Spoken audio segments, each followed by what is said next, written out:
you for joining us for our Word of the Day. This morning, as we continue through Scripture, we come to 1 Kings chapter 17.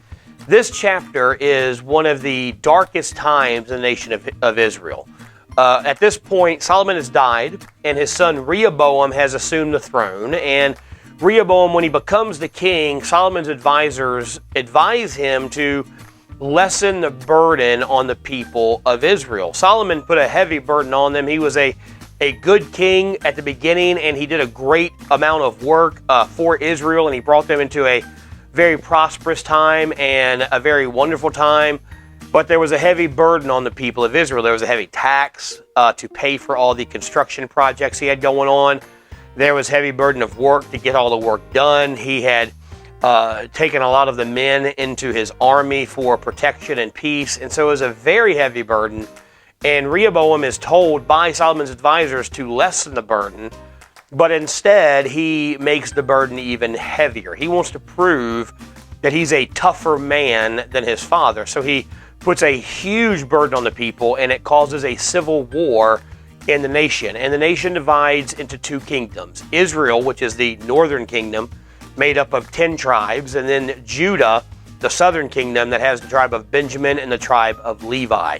And the rest of the book of Kings looks at the northern kingdom because every king they had was a wicked king, was an evil king, a king that worshiped false idols and just ignored God. And because of this, God raised up the prophets. And the prophets were the voice of God to the people to warn them about their sin, to point out their sin, and to prophesy about coming judgment because of their sin. And the first prophet we meet is Elijah. And Elijah is the first prophet and one of the best prophets, the greatest prophets that we know of. And he is in direct opposition to Ahab. Ahab married Jezebel, a Baal prophetess, and she brought Baal worship into Israel, the northern kingdom. And not only that, but her and Ahab murdered most of the priests of God and destroyed their worship places, their temples, and set up temples to Baal. And so God uses Elijah to prophesy judgment and fight against Ahab. And the first thing that he tells Elijah to do is to tell Ahab and Israel that because of their sin, there will be a 3-year drought in the entire nation of Israel.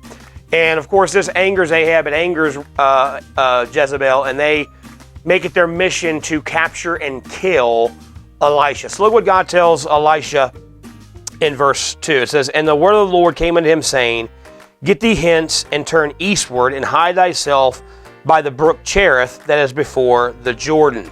But the most important verse is the next verse, and it says, "And it shall be that thou shalt drink of the brook, and have command of the ravens to feed thee there." So he went, Elisha, and did according to the word of the Lord. That verse in chapters 17, 18, and 19 is repeated over and over about Elisha, that he did according to the word of the Lord.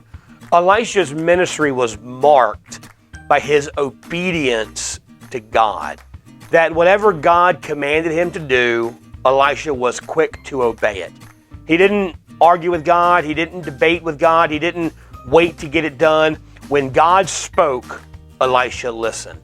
And that should be the heart of every child of God, to obey the word of the Lord, to obey what God commands us to do. God commands us to be holy. God commands us to be forgiving. God commands us to be a witness to the world. God commands us to live our life in such a way that we bring honor and glory to Him and we build His kingdom. And as His children, it should be our heart and our desire to obey the word of the Lord. Thank you so much for joining us for our Word of the Day. Hope everyone has a great weekend worshiping God in your local church.